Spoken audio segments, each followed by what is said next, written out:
అందరికీ నమస్కారం. నేను మీ శ్రీకాకుళం గుర్రని రైట్. నేను వచ్చానంటే ఎగ్జాక్ట్గా మరి తెలుసు కదా, మంచి మూవీతో మీ ముందుకు వస్తానని.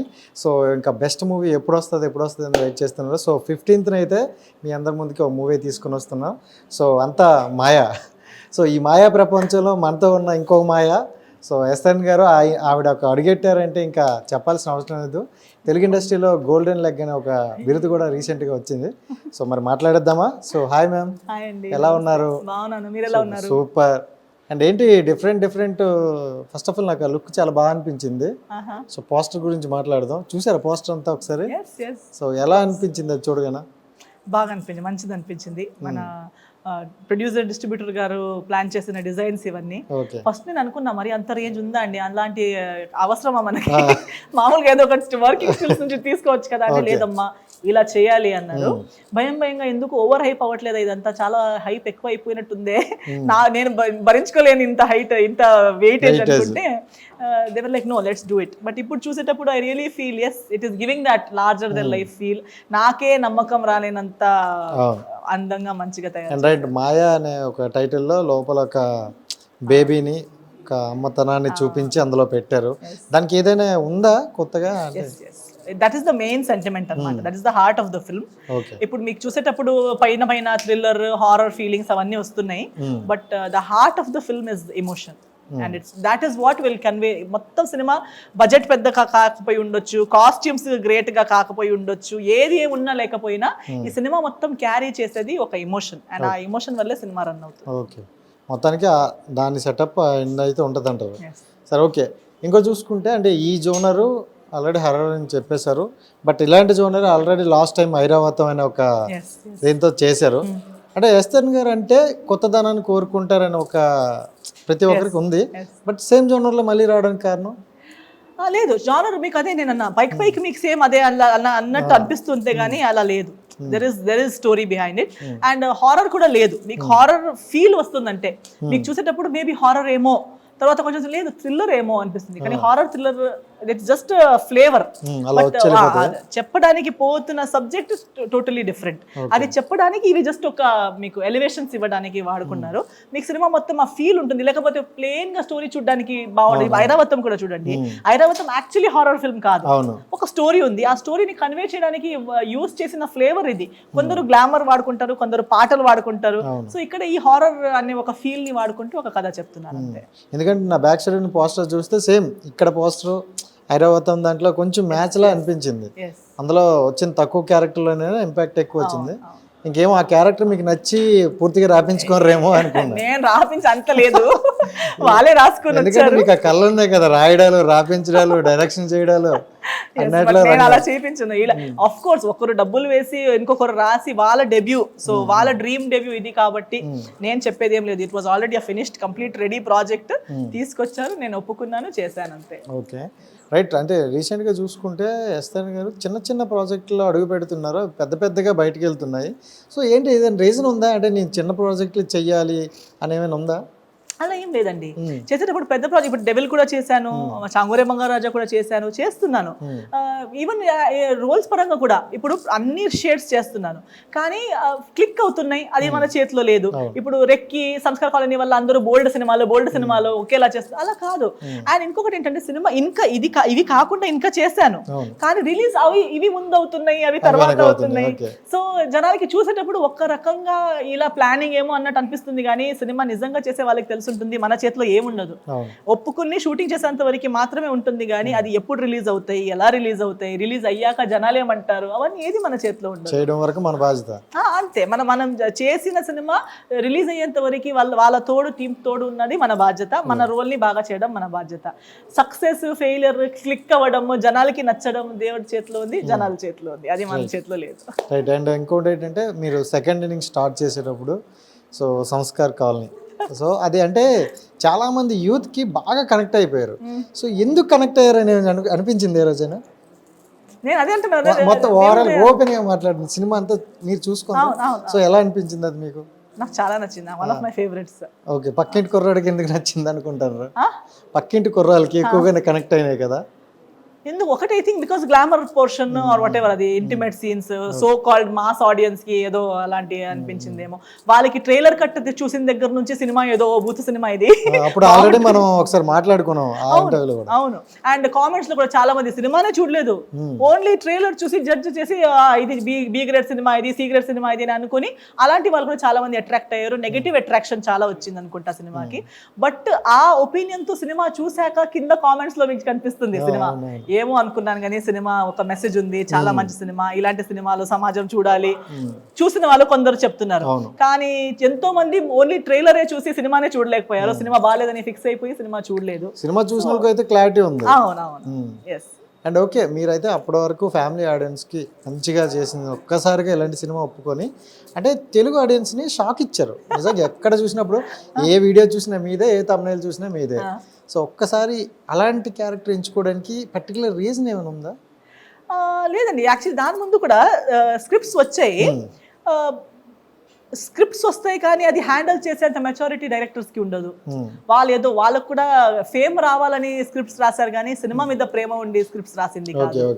కొందరు ఇప్పుడు సంస్కార్ కాలనీ తర్వాత కూడా సంస్కార్ కాలనీ ఆడింది కాబట్టి కొంచెం ఒక రెండు సీన్లు అటు ఇటు చేసి కొంచెం లైన్ మార్చేసి అలాంటి సీన్స్ వేసి ఈ సినిమా కూడా ఆడేద్ది, మనం కూడా డబ్బులు సంపాదించుకుందాం అనే ఒక ఫీలింగ్ తో, అవన్నీ నాకు నచ్చదు. ఇంటెన్షన్ బాగుండాలి, సినిమా తీసే ఉద్దేశం బాగుండాలి. సో ఇవన్నీ చెత్త థింకింగ్ తో వస్తే అలాంటిది వస్తే నాకు ఇష్టం ఉండదు. ఒక్కొక్కసారి ఫ్యామిలీ ఆడియన్స్ సినిమానే ఉంటుంది. ఇప్పుడు మనం చూస్తున్నాం main stream hero heroines main stream సినిమానే, అనవసరమైన సీన్స్ దాంట్లో లేవా? ఉన్నాయి. అనవసరంగా కిస్సులు, అనవసరంగా పాటలు, అనవసరంగా పించ్ చేయడం, ఫ్రూట్స్ విసేయడం ఎప్పుడో నుంచి ఉన్నాయి. నాకు objectification నచ్చదు. As an I don't know educated audience or educated makers will understand this. In Samskar Colony I am playing a character. It is a social film, a social subject. అందుట్లో చేసిన ప్రతి scene కి ఒక social relevance ఉంది. ఎందుకు జరుగుతుంది, అందరికి ఉన్న ఒక ఫ్యాంటసీ మీద, అన్ని యంగ్ అబ్బాయిలకి ఉన్న ఒక ఫ్యాంటసీ మీద, ఒక మ్యారీడ్ విమెన్, ఇదంతా ఒక సొసైటీలో ఉన్న అన్ని థాట్ ప్రాసెసెస్ ని వాడుకుని ఒక మెసేజ్ చెప్పారు. అందుటికి ప్రతి సీన్స్ ప్రతిదీ మీనింగ్ఫుల్ ఉంది. కానీ ఒక పెద్ద సినిమా మెయిన్ స్ట్రీమ్ పెద్ద బడ్జెట్ అన్ని, కానీ హీరోయిన్స్ ని హీరోయిన్ అనే స్థాయి బయట చెప్తారు, కానీ డైలాగ్స్ లో రావే పోవే ఏంటే నువ్వు అని మాట్లాడిపిస్తారు. I'm not okay with that. I'm not okay with being రావే పోవే కాదు. ఎస్తర్ గారు మీరు ఎలానో రెస్పెక్ట్ కావాలి. ఒక ఆర్టిస్ట్ అని ఉన్న సినిమాలో క్యారెక్టర్ ఉన్న ఆ క్యారెక్టర్ లో కూడా అమ్మాయిలకి రెస్పెక్ట్ ఉండాలి. అమ్మాయి స్థాయి క్యారెక్టర్ ఏమున్నా ఆ క్యారెక్టర్ కి తనదే ఒక వెయిటేజ్, తనదే ఒక గ్రిప్ ఉండాలి. రెక్కీలో కూడా ఆమె ఉంచుకున్న ఆమెనే అయినా ఉంచుకున్న ఆమెకి కూడా ఒక సెల్ఫ్ రెస్పెక్ట్ అనేది ఉంది. ఏ ఒక్క చోట ఆమె ఉంచుకున్న ఆమె కాబట్టి రావే అని ఎవ్వరు చెప్పరు, మీరునే మాట్లాడతారు. హీరోయిన్ అని చెప్పేసి పాటలకు డాన్స్ చేసి తర్వాత హీరో హీరోయిన్ ని రావే ఏంటి నువ్వు ఇలా ఉన్నావు, ఎలా ఉన్నావు నువ్వు, అసలు పిచ్చిదానిలో ఉన్నావు అని డైలాగ్ చెప్తే ఐ కెనాట్ డూ దట్. అది దాంట్లో లిప్ లాక్ లేకపోయి ఉండొచ్చు. ఎంతో మందికి లిప్ లాక్ ఇంటిమేట్ సీన్ సిగ్గు, బట్ ఒక పెద్ద హీరో నన్ను ఏంటే పోవే రావే అని చెప్తే గొప్పతనం అని ఫీల్ అవ్వచ్చు. కానీ నాకు అది సెల్ఫ్ రెస్పెక్ట్ కి I don't like. I would like to do something wherein I'm doing something intellectual, something with some meaningful అయి ఉంటే నాకు ఇది మోర్ మీనింగ్ఫుల్ అనిపిస్తుంది. అది పెద్దగా రెస్పెక్ట్ఫుల్ అనిపించదు. ఆబ్జెక్ట్ లాగా, ఒక వస్తువులాగా నన్ను ట్రీట్ చేస్తే నాకు నచ్చదు. అండ్ అందులో ఒక డైలాగ్ బాగా యూత్కి బాగా కనెక్ట్ అయినట్టుంది. ఒక డైలాగ్ చూడమన్నాను కదా అని, అది నాకు ప్రతి సినిమాలో ఒక్కొక్క లైన్ క్లిక్ అయిందండి. అది కూడా నా రైటర్స్ కి డైలాగ్స్ రాసిన ప్రతి ఒక్కరికి డైలాగ్ చెప్దాం ఒకసారి. ఇది చూడమన్నాను కదా, చూడమన్నాను కదా అని మరీ అలా కొరికేసలా చూడదు. పెళ్ళైన ఆడవాళ్ళని మరీ అంతలా చూస్తే బాగుండదు తెలుసా. బాగా కనెక్ట్ అయినట్టుంది. అది ఇంకా మన చాంగోరే బంగారు రాజులో దీన్నే లవ్ అంటారంటావా? కాదు, దీన్ని మతి మరుపు అంటారు. సో అది రవిబాబు గారికి నాకు సో ఆ ఒక్క క్లిప్పింగ్ ఎంత ఇదైపోయింది అంటే ట్రోల్ అయిపోయింది అండ్ వైరల్ అయిపోయింది. అంటే ఒకే డైలాగ్ ఇంత ఫీల్. దాంట్లో కూడా అదే డైలాగ్ ఒకటే. సో దీంట్లో ఏమన్నా అలాంటి స్పెషల్ డైలాగ్ ఏమైనా ఉన్నాయా? దీంట్లో అలాంటి డైలాగ్స్ కాదు, బట్ మంచి డైలాగ్స్. మీకు ట్రైలర్ లో ఆల్రెడీ మీరు చూస్తుంటారు. There is very good depth, meaningful ఉన్న డైలాగ్స్, ఇంపాక్ట్ఫుల్ డైలాగ్స్ ఉన్నాయి. కొన్ని అయినా మీకు ట్రైలర్ లోనే సగమే వింటుంటే కూడా ఫీల్ వస్తుంది. స్టార్టింగ్ లో కూడా డైలాగ్ ఉంది, మాయా అనగానే వచ్చేస్తుందా. సో దీంట్లో మీకు బాగా నచ్చిన డైలాగ్ చెప్పండి. చాలా ఉన్నాయి. అదే మాయా నేను పిలిస్తేనే రాదు, నువ్వు మాయా రా అనగానే వచ్చేస్తుందా. అని అదొకటి ఉంది. లాస్ట్కి కూడా క్లైమాక్స్లో చాలా మంచి longer dialogues but very good dialogues which convey. అది ఒక చాలా లాంగ్ లెంతీ కాన్వర్సేషన్స్ కాకుండా టు ద పాయింట్ బట్ మంచి డైలాగ్స్. అండ్ ఎస్తర్ గారు చేసే ప్రాజెక్టులు ప్రతి ఒక్కటి కూడా వెయిటేజ్ ఆవిడకి ఎక్కువ ఉంటేనే చేస్తుంది అనే ఒక ఇదైతే ఉంది. డెఫినెట్లీ నేను అదే చెప్పాను కదా, నాకు సెల్ఫ్ రెస్పెక్ట్ పోగొట్టుకుని ఏది ఒక రోల్ అయినా ఏదైనా ఆన్ స్క్రీన్ ఆఫ్ స్క్రీన్ ఎక్కడైనా నేను కూడా అంతే రెస్పెక్ట్ ఇస్తాను అందరికీ. And I expect the same respect that I give, beat in relationships, friendships, career, screen, wear ever. నా రెస్పెక్ట్ నాకు, మీ రెస్పెక్ట్ మీకు. అందరూ అలా ఉంటేనే అందం, అలా ఉంటేనే బ్యూటీ. ఫస్ట్ ఆఫ్ ఆల్ మీ స్మైల్కి అందరూ పడిపోతారు. అండ్ ఇంకోటి ఏంటంటే అదే మీకు బాగా ఈ స్మైల్ అయితే విన్నాం కానీ గొంతు వినాలని చాలా మంది అంటారు. ఒక మంచి సాంగ్ పాడారు. అది నాకు తెలిసి ప్రమోషన్స్ లో పాడి అన్ని కలిపి ఒక మ్యూజిక్ కాన్సర్ట్ చేయొచ్చేమో. ఏది పాడాలి? ఎప్పుడు నాకు ఒక్కటే పాట వస్తుంది కాబట్టి వేరే ఏదో ఒకటి పాడాలి నేను.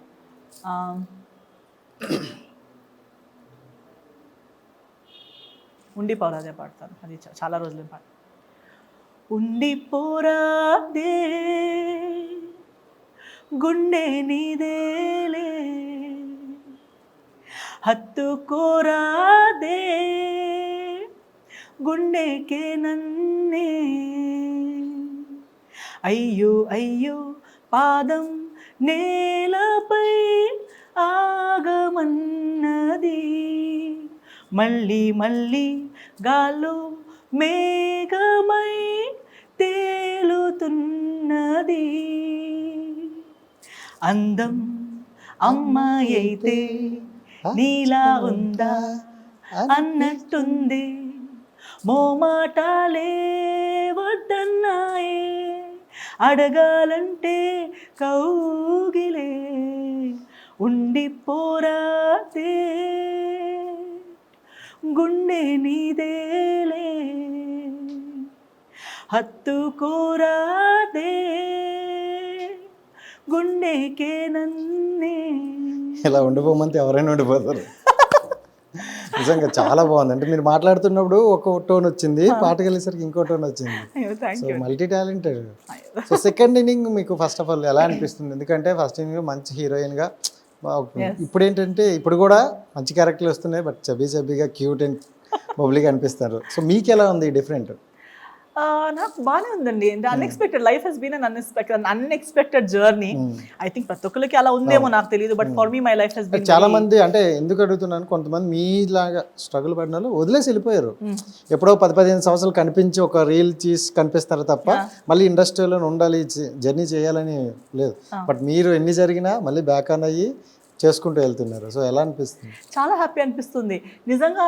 నేను చాలా విన్నాను, చాలా ఆలోచించుకున్నాను. I always understood and always thought that this is how it should be. లైఫ్లో ఎప్పుడు నేను చాలా వేరే గొప్ప పెద్దవాళ్ళు చెప్పింది ఇది, దట్ లైఫ్లో సంపాదించుకున్నది, if the only thing you have earned is money, then you have earned nothing. If the only wealth you have is money, then you are the poorest person in this world అని. So నిజంగా మనం సంపాదించుకున్నది relations అయి ఉండాలి, మంచితనం అయి ఉండాలి, మనుషులు అయి ఉండాలి అనేది నా లైఫ్ చూసి ఎవరిని నేర్చుకోవాలని ఉంటే నేర్చుకోవచ్చు. ఎందుకంటే నేను ఇండస్ట్రీలో ఈ రోజు వరకు ఉన్నాను అయితే అది వేరే ఏ రీజన్ వల్ల కూడా కాదు, నా అందం గురించి కూడా కాదు, నా టాలెంట్ గురించి కూడా కాకపోయి ఉండొచ్చు. బట్ నిజంగా ఏంటంటే నాకున్న వెల్ విషర్స్ వల్ల, నా మీద నమ్మకం పెట్టి మా అమ్మాయి అని వాళ్ళు పెట్టుకున్న ప్రేమ వల్ల నేను ఇప్పుడు దాకా ఇక్కడ ఉన్నాను. ఇండస్ట్రీ లోపల నేను కలిసి పనిచేసిన వాళ్ళ ప్రేమ, మీడియా వాళ్ళ ప్రేమ, ఆడియన్స్ వాళ్ళ ప్రేమ, ప్రతి ఒక్కళ్ళు నన్ను ఎస్తర్గా నన్ను పరిచయం అయ్యి, ఎస్తర్ మన అమ్మాయి, అదే ఎవరో ఒకరు నాకు డైలీ మెసేజ్ పెడుతూ ఉంటారు అనమాట. వెల్ విషర్, నేను కలవలేదు, ఫ్యాన్ అనమాట. ఆయన ఎప్పుడు అంటుంటారో, మీ ఇంటర్వ్యూస్ చూస్తుంటే లేదా నిన్ను చూస్తుంటే ఎలా అనిపిస్తుందంటే, నువ్వు ప్రతి తెలుగు ఇంటి ఆడపడుచులాగా ఫీల్ అవుతావు, మన ఇంట్లో నువ్వు ఒక మనిషి వచ్చేసారు కదా. అండ్ ఎప్పుడో ఇంట్లో మాట్లాడేటప్పుడు ఎస్తర్ ఎలా మాట్లాడుకుంటామంటే, నువ్వు మన ఇంట్లో ఏదో డైలీ వచ్చి వెళ్ళిపోతావు అన్నట్టు ఫీల్ అవుతుంటాము. నిన్ను చూడలేదు, నిన్ను కలవలేదు, కానీ డైలీ ఆయన పెద్ద ఆయన, సో అదే అంటున్నాను, ఏదో మన కూతురు, నా ఇంటి వాళ్ళు, ఏదో నువ్వు ఎదగాలి, నువ్వు బాగుపడితే మనం హ్యాపీ అవుతాం అన్నట్టు ఫీల్ అవుతూ ఉంటాము. So you are like a family member. So because they feel so, వాళ్ళు అలా ఫీల్ అయినందుకు ఎవరో ఒకరు స్క్రిప్ట్ రాసేటప్పుడు మన ఎస్తర్ గురించి ఒక క్యారెక్టర్ రాద్దామని వాళ్ళు రాస్తున్నారు. ఇన్ని సంవత్సరాలు అయినా ఇంకా నన్ను ఊహించుకొని ఒక క్యారెక్టర్ రాస్తారు. నేను ఎన్నిసార్లు రిటర్న్ వస్తానని చెప్పిన రామ్మ, ఇది నీ ఇల్లే, ఎక్కడ పోతావు నువ్వు, తెలుగు ఇండస్ట్రీ నీ ఇల్లే కదా, నీ సొంతూరు అన్నట్టు ఫీల్ జెండా పాతేశారు. అలా చేసేలాగా అందరూ చేశారు. నేను ఒక్క ఆమెనే చేసే పని కాదు ఇది, ఏదో నేను వచ్చి నేను చేస్తానని అలా, ఇది రాజ్యం కాదు నేను వచ్చి గెలవడానికి. కానీ అందరికీ మనసులో నా మీద ఉన్న ప్రేమ అభిమానం వల్లే నేను ఇక్కడ దాకా ఉన్నాను. సో నేను నా లైఫ్ లో నేర్చుకున్నది ఇదే. చేయాలనుంటే నిజంగా ఏదో నాకు ప్రాఫిట్ రావాలి దీంట్లో నుంచి నాకు తెలీదు. నేను అప్పుడు ముందు ఫస్ట్ ఇండస్ట్రీకి వచ్చినప్పుడు నేను చేసిన ఫ్రెండ్షిప్స్ అండ్ దీనివల్ల ఈ రోజు నాకు ఇది వస్తుందని నాకు తెలియదు కదా, లైఫ్ ఇలా అవుతుందని నాకు తెలియదు. సో ఫ్యూచర్ లో నాకు ఏదో ప్రాఫిట్ ఉంటుందని ఆలోచించి నేను చేసింది కాదు. ఎప్పుడు అది చేస్తుంటే వెళ్ళిపోవాలి. సో మనం చేసిన మంచిది ఎక్కడికి పోదు, మనం చేసిన మంచిది డబుల్ గా వస్తుంది, అదే మమ్మల్ని కాపాడుతుంది. ఇప్పుడు డబుల్ రేట్లో వచ్చి కూర్చోండి. So I think that is what is more important. సంపాదించుకోవాలనే ఉంటే ఎస్ డబ్బులు కావాలి, ఎస్ సక్సెస్ కావాలి, కానీ అన్నిటిని మించి డబ్బులు కొనలేని థింగ్స్ ని మీరు సంపాదించగలిగితే దాన్ని సంపాదించాలి. అండ్ రైట్, పుష్ప చూసారమ్మా? లేదండి, నేను హాఫ్ చూసాను, ఫుల్ చూడలేకపోయాను. ఎందుకంటే అది ఇప్పుడు సునీల్ గారు అప్పుడు హీరోగా ఇద్దరు దుమ్ములు అయిపోయినారు. మళ్ళీ అలాంటి రోలు పడేసరికి ఇంకా అందరికి ఒక షాక్ అయిపోయామంట.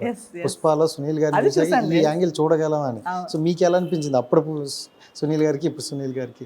చాలా హ్యాపీ అనిపిస్తుంది. అది మాత్రమే కాకుండా ఇప్పుడు కూడా చాలా పోస్టర్స్ లో చూస్తుంటాను, సోషల్ మీడియాలో చూస్తుంటాను, చాలా సినిమాలు చేస్తున్నారు, వేరే వేరే షేడ్స్. ముందు ఓన్లీ కామెడియన్ గా ఉన్నారు, తర్వాత హీరోగా ఉన్నారు, ఇప్పుడు అన్ని చేస్తున్నారు. నోబడీ థాట్ సునీల్ గారికి కామెడియన్ గా ఊహించుకున్నారు, హీరో అయ్యేటప్పుడే హీరో గారు సునీల్ గారు అనేవారు, ఇప్పుడు విలన్ సునీల్ గారు. So I think he is also just proving that real talent, real hard work and నిజాయితీగా పనిచేసే ఒక గుడ్ హార్ట్ ఉంటే అలాంటి మనుషులకి ఎండ్ అనేది ఉండదు. You can always restart, you can always, zero అనేది మన బెస్ట్ ఫ్రెండ్. మనకి జీరో భయం ఉండదు. ఎన్నిసారి జీరోకి వచ్చినా జీరో నుంచి పైకి రావడం తెలుసు, కష్టపడడం తెలుసు, పని చేయడం తెలుసు. నిజాయితీగా ఏ పని ఇచ్చినా ఆ పనిని మనం నీట్ గా చేయగలుగుతాము. యాక్టింగ్ అనే అవసరం కూడా లేదు. నాకు మీరు ఈ రూమ్ ని క్లీన్ చేయండి అని చెప్పండి, నాకు ఏది కూడా హాఫ్ చేసి కనిపించేంత మాత్రం నీట్ చేసి వెనక కనిపించదు కదా అని వదిలేయడం అది ఇష్టం ఉండదు. నాకు ఒక రూమ్ క్లీన్ అని చెప్తే మా మమ్మీ ఉంటుంది, ఏంటి ఈ ప్రాజెక్ట్ నీకెందుకు చెప్పి వచ్చాను అని అనిపిస్తుంది. నేను పొద్దు నుంచి స్టార్ట్ అవుతే ఈ రోజు ఇల్లు మొత్తం నేను క్లీన్ చేస్తానని బయలుదేరితే మొత్తం ఒక 1 day 2 days ప్రాజెక్ట్ అవుతుంది అది ఒక్కొక్కసారి. కానీ అలా చేస్తే ఇంకో 15 days టచ్ చేసే అవసరం ఉండదు. మొత్తం corners, because I do everything with full sincerity, with నాకు అది సాటిస్ఫాక్షన్ ఉండాలి. సో అలాంటి మనసు ఉన్నప్పుడు ఏ మనిషి ఏ వర్క్ చేసినా మనకి బ్రతకడం తెలుసు, మా వర్క్ మనకి తెలుసు. రైట్. ఇప్పుడు తెలుగులో చూసుకుంటే మీరు ఇలాంటి క్యారెక్టర్ నేను చేస్తే బాగుండు, ఇలాంటి క్యారెక్టర్ నేను చెయ్యాలి అనేది ఏమైనా ఉందా? లేదండి, అలాంటి నాకు I'm not a planner at all. నాకు వచ్చిన పని వచ్చిన తర్వాత డ్రీమ్ చేస్తాను. ఒక ప్రాజెక్ట్ వచ్చిన తర్వాత ఈ ప్రాజెక్ట్ నాకు వచ్చింది, ఇప్పుడు నేను దీన్ని ఇలా చేయాలి అని ఆలోచిస్తాను. కానీ రాలేని థింగ్స్, లేని థింగ్స్, కళ్ళకి కనిపించలేని థింగ్స్ గురించి నేను పెద్ద ప్లానింగ్ 5 years తర్వాత 5 years మన దగ్గర ఉన్నాయా లేదా మనకి తెలియదు. అలా అన్నప్పుడు అలాంటి పెద్ద పెద్ద ప్లానింగ్లు నేను చేయను. నా చేతిలో ఉన్నది ఇప్పుడు నా నిమిషంలో ఈ టైంలో నా లైఫ్లో ఏమేమి ఉందో అవన్నిటికీ నేను న్యాయం చేసి ప్రతిదానికి సిన్సియర్గా నా 100% ఇవ్వడమే నా బాధ్యత. నెక్స్ట్ ఏం వస్తుందో ఇప్పుడు నేను చేసే ప్రతి పనిని బట్టి నా ఫ్యూచర్ ఉంటుంది. My present is deciding my future, my past has decided my present. So I believe in that. So I am living my present in the best way. If it is good, if God feels happy, if everybody around me is happy, definitely my future also will be happy. Yeah, thank you. And ఇంకోటి ఏంటంటే ప్రతి ఒక్కరి లైఫ్లో కూడా up and downs ఉంటాయి. So మీ లైఫ్లో ఉన్న ఒక డౌన్ విషయం గురించి చూసుకుంటే అందరికీ తెలిసిందే. అండ్ దాన్ని సెన్సేషనల్ అయింది, మొన్న సెన్సేషనల్ అయినట్టుంది. ఎక్కడ తమ్నైల్ చూసినా అదే మ్యాటర్. సో అంటే కొన్ని తమ్నైల్స్లో అయితే వెరీ బ్యాడ్గా కనిపించింది, తప్పు ఈవిడదే అనే ఒక కొనేసి. సో ఇవన్నీ విన్నాక మీకేమనిపించింది? అండ్ అప్పుడు స్టార్టింగ్లో మీరు విడిపోయినప్పుడు మీ ఒపీనియన్ ఏంటి? 2 wordsలో చెప్పు. తెలీదండి. సేమ్ అంటే నేను ఎప్పుడు ఇంకొకరికి ఆన్సర్ ఇవ్వాలనే మైండ్ సెట్ తో ఎప్పుడు ఏది చేయను. నా పర్సనల్ లైఫ్ కానీ ప్రొఫెషనల్. ఇప్పుడు పెళ్లి చేసుకునేటప్పుడే చాలా మంది చెప్పేవారు, ఇంత చిన్న ఏజ్ కి, నేను 26 అప్పుడు 26 కి ఒక యాక్ట్రెస్ లైఫ్ లో 26 కి పెళ్లి చేసుకోవడం అంటే, అది కూడా మంచి ఫ్యూచర్, మంచి సినిమాలు లైన్ లో ఉన్నప్పుడు ఎందుకు చేస్తున్నారు? రాంగ్ టైం కదా, ఎవరు చేస్తారు? చేసుకున్న బయట చెప్పరు, అలాంటి టైంలో మీరు ఇలా చేస్తున్నారు. అప్పుడు కూడా నేను అలాంటి క్యాల్కులేషన్స్ చేసి నలుగురికి ఆన్సర్ ఇచ్చే మైండ్ సెట్ లో పెళ్లి చేసుకోలేదు. నాకు అప్పుడు రైట్ అనిపించింది. నా పేరెంట్స్, నా ప్రయారిటీస్ ని బట్టి, నా పేరెంట్స్, నా ఫ్యామిలీ అవన్నీ నేను చూసుకుంటూ అప్పుడు చేశాను. సో ఒకటి రాంగ్ అని అనిపించేటప్పుడు, లేదు నేను చేసిన రీజనే లేదు, నా పేరెంట్స్ హ్యాపీగా లేరు, నా ఫ్యామిలీ హ్యాపీగా లేదు, నేను అనుకున్నది ఒకటి కూడా కాదన్నప్పుడు, మోసం అనేటప్పుడు కంటిన్యూ చేయడంలో మళ్ళీ నేను నలుగురికి ఆన్సర్ ఇవ్వాలి లేదు, నలుగురితో అడిగి నేను పెళ్లి చేసుకోలేదు. సో నేను డివోర్స్ చేసేటప్పుడు కూడా ఆ నలుగురి ఒపీనియన్ నాకు కౌంట్ అవ్వదు. వాళ్ళ నలుగురికి నేను పెళ్లి ఎందుకు చేసుకున్నాను నేను కూడా తెలియదు, పెళ్లి అవుతుందని కూడా తెలియదు. పెళ్లి అయ్యాక ఫోటో పెడితే తెలిసింది వాళ్ళకి, ఇప్పుడు కూడా డివోర్స్ అయ్యాక ఫోటో పెడితే తెలిసింది వాళ్ళకి. మనం చెప్తే తెలిసే వాళ్ళకి, ఇక్కడ పరిస్థితి పొజిషన్ తెలియని వాళ్ళ గురించి ఆలోచించి నేను ఒక టార్చర్ని తట్టుకొని బ్రతకడం అంటే అది ఫూలిష్నెస్. పోనీ నేనే బ్రతకడమైనా పర్లేదు, కానీ నా మొత్తం ఫ్యామిలీ, ఇన్నోసెంట్ పీపుల్, సంబంధం లేని వాళ్ళు సఫర్ అవుతున్నారంటే కూడా దానికి అర్థమే లేదు. సో ఆ డిసిజన్ని అప్పుడు తీసుకున్నాను. What ever the consequences, right is right, wrong is wrong. Because నలుగురు నచ్చదని చెప్పి నేను రాంగ్ ని భరించుకోను, నలుగురు సూపర్ అని చెప్తారని చెప్పి నేను తప్పు చేయను. అది క్లారిటీగా ఉండే నాకు. బట్ కెరియర్ గురించి నెక్స్ట్ ఏమవుతుంది అది, అప్పుడు లాక్డౌనే వచ్చింది. లాక్డౌన్ తర్వాత అసలు లైఫ్ మళ్ళీ ఇలా అవుతుందా లేదా అనేది తెలియదు. సో కెరియర్ గురించి నాకు అసలు ఏమైనా థాట్సే లేవు, fully blank. I was just thinking I want peace in my life, ఏది ఏమైనా లైఫ్ ఎలా వస్తుందో ఫేస్ చేసుకుందాం అన్నట్టే అనుకున్నాను. So I think it has only made me stronger. నాకు నా ఇన్స్టింక్ట్ మీద చాలా ధైర్యం వచ్చింది దాని తర్వాత. అప్పుడు దాకా ఎలా ఉందంటే, చాలా మంది అంటారు ఇన్స్టింక్ట్ ని ఫాలో అవ్వంటారు, చాలా మంది లేదులే అది ఇన్స్టింక్ట్ అవన్నీ కాదు, నువ్వు వాళ్ళది వినాలి వీళ్ళది వినాలి, everything you say is not right. But after these mistakes and corrections and facing life, in way నా ఫ్యామిలీకి, నా పేరెంట్స్కి కూడా నా ఇన్స్టింక్ట్ మీద ఒక నమ్మకం వచ్చింది. లేదు, అమ్మాయికి ఆమె dos and don'ts, yes or nos తెలుసు, మనం మరీ ఎక్కువ ఇన్వాల్వ్ అయిపోయి ఆమెకి చెప్పే అక్కర్లేదు, ఆమెకి తెలుసుంది అండ్ సర్దేసుకోవడం తెలుసు, రాంగ్ డిసిజన్స్ తీసుకున్నా దాన్ని కరెక్ట్ చేసే కెపాసిటీ, బాధ్యత, రైట్ అండ్ రాంగ్ అమ్మాయికి తెలుసు అనే నమ్మకం నా పేరెంట్స్కి నా మీద వచ్చింది. అండ్ నాకు కూడా నా మీద చాలా నమ్మకం వచ్చింది దట్ నో, నేను మరీ అంత భయపడి టెన్షన్ పడి ఎవరెవరిని పట్టించుకుని నా లైఫ్ని పాడు చేసే అవసరం లేదు. ఎందుకంటే పాడయ్యేటప్పుడు నేను చూశాను ఎంతమంది నా గురించి ఉన్నారని. నా లైఫ్ పాడేటప్పుడు ఎంతమంది నన్ను అడిగారు, ఎంతమంది నువ్వు ఎలా ఉన్నావు అని అడిగారు, ఎంతమంది నా గురించి ఆలోచించి, ఇప్పుడు కూడా ఎంతమంది నా పెయిన్ని ఆలోచించి నా మంచిది కోరుకుని నా పక్కన నిలబడ్డారు అనేది చూశాను.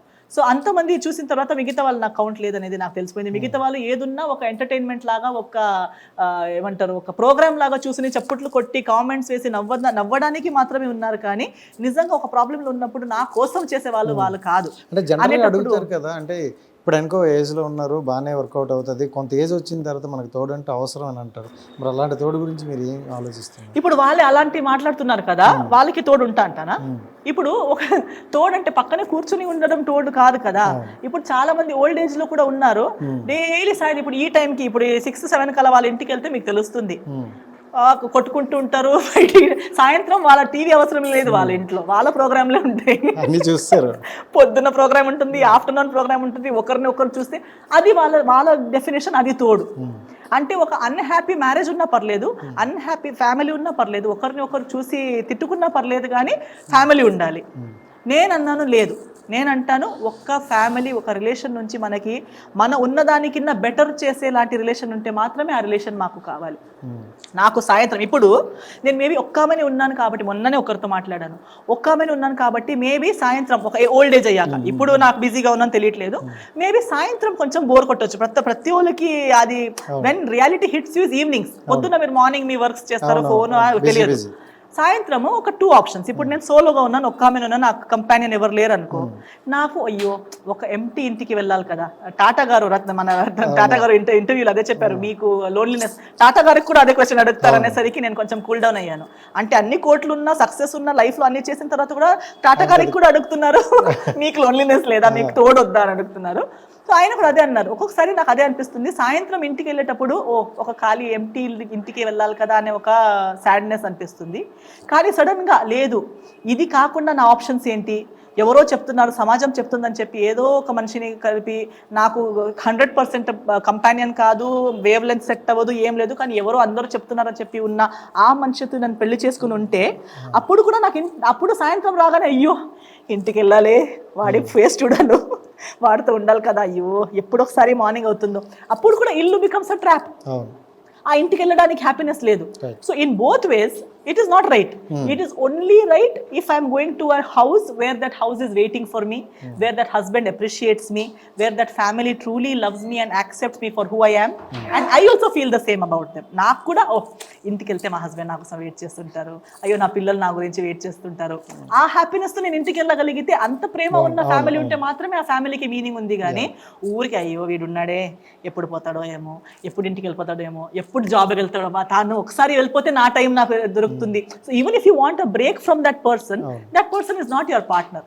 సో అలాంటి తోడు సమాజం ఊరికి ఒక సేడిజం కోసం చెప్తూ ఉంటుంది, నీకు అనిపిస్తుంది చూడు, నీకు ఓల్డ్ ఏజ్ లో అనిపిస్తుంది చూడు అని చెప్తుంటారు. కానీ అది సేడిజం. వాళ్ళకి మనం హ్యాపీగా ఉండేది చూడడానికి బాధ వస్తుంది, వాళ్ళకి బాధలు ఉన్నాయి కదా, అదేంటి మనం ఎందుకు టార్చర్ పడాలి, నీకు కూడా టార్చర్ ఉండాలి అని దాని గురించి మర్చిపోయి ఈ రోజు అనే దాని గురించి ప్రశాంతంగా ఉండాలి. అని నిజంగా అలాంటి మంచి పార్ట్నర్ వచ్చేటప్పుడు నేను వద్దు అని చెప్పిన అన్ని కలిసి వస్తుంది.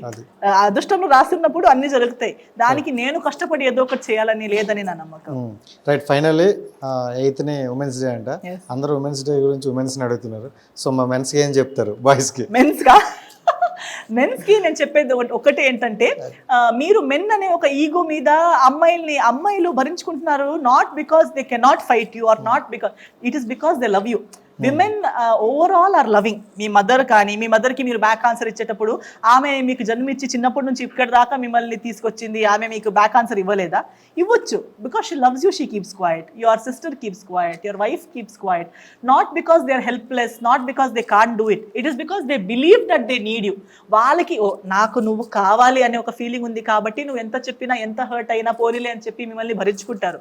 బట్ మీరు ఒకటి నేర్చుకోవాల్సింది ఏంటంటే, మీరు ఇప్పుడు ఒక ఎడ్యుకేటెడ్ యూత్ అయ్యి, ఒక ఎడ్యుకేటెడ్ మ్యాన్ ఈ సమాజంలో 2024లో మీరు ఒక మ్యాన్ అయ్యి ఉండి మీరు అర్థం చేసుకునవలసిన కొన్ని థింగ్స్ ఏంటంటే, always respect the women in your life, appreciate them, they like it a lot. అంటే లేనిది చెప్పకండి, నువ్వు చాలా అందంగా ఉన్నావని అలా చెప్పే అవసరం లేదు. కానీ ఆమె మీకోసం చేసే చిన్న థింగ్స్ని అబ్జర్వ్ చేయండి, మీకోసం చేసే చిన్న సాక్రిఫైసెస్ని చూడండి, అప్రిషియేట్ చేయండి. ఆమె నిజంగా మీకోసం ఒక చిన్నగా, maybe even she gets your glass of water, ఆమె మీకోసం ఆ గ్లాస్ ఆఫ్ వాటర్ తీసుకురావాల్సిన వెనక ఆమె థాట్ ప్రాసెస్ ఉంటుంది, మీ మీద ఉన్న ప్రేమ ఉంటుంది. ఆ ప్రేమని అబ్జర్వ్ చేయండి, చిన్న థింగ్స్ని అప్రిషియేట్ చేయండి. ఆ అప్రిషియేషన్ చేయడం వల్ల ఆమెకు వచ్చే ఆనందం వేరు, అండ్ ఆ ఆనందం వల్ల ఆమె మీకు ఇచ్చే ప్రేమ ఇంకా ఎక్కువ అయిపోతుంది. మదర్ అయి ఉండొచ్చు, గర్ల్ ఫ్రెండ్, ఓన్లీ మీ గర్ల్ ఫ్రెండ్ వైఫ్ అని చెప్పట్లేదు. ప్రతి అమ్మాయి మీ సొసైటీలో మీ చుట్టూ ఉన్న అమ్మాయిల్ని సెలబ్రేట్ చేయడం నేర్చుకోండి. అప్పుడు మీకు వచ్చే స్థాయి, మీకు వచ్చే రెస్పెక్ట్ మీరు అప్పుడు చూస్తారు. ఆ మార్పు, మీరు ఆ మార్పు స్టార్ట్ చేసేసరికి వాళ్ళు మిమ్మల్ని చూసే రకం, వాళ్ళు మీకు ఇచ్చే రెస్పెక్ట్ ఇంకెంతో డిఫరెంట్ అయిపోతుంది. అండ్ సమాజంలో కూడా మీకు రెస్పెక్ట్, మెన్ విమెన్లో ఉన్న మధ్యలో బ్రిడ్జ్ చాలా ఇంకా తగ్గుతుంది, ఇంకా గ్యాప్ తగ్గుతుంది, సమాజం ఇంకా బెటర్ అయిపోతుంది. Thank you so much. And నేను చాలా అడగాలనుకున్నాను, బట్ మనకి తక్కువ టైం ఉంది కాబట్టి మళ్ళీ కలుద్దాం అంతవరకు. And me all the best. Right guys, చూశారు కదా, ఇది ఈరోజు ఇంటర్వ్యూ. నెక్స్ట్ ఇంటర్వ్యూతో మళ్ళీ కలుద్దాం. అంతవరకు సైనింగ్ ఆఫ్ మీ రాజేష్. Bye bye.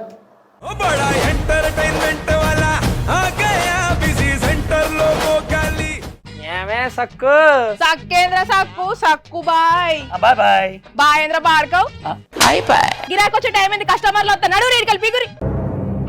కస్టమర్లు వస్తున్నారు కదా, మాత్రం పొగరు ఉంటది మరి. తగ్గించేద్దాం పొగర్ని. డబ్బులు కట్టేస్తామేంటి కొంప తీసి? లేదు, కస్టమర్లు ఆపేద్దాం. పదా మరి మన బిజినెస్ స్టార్ట్ చేద్దాం.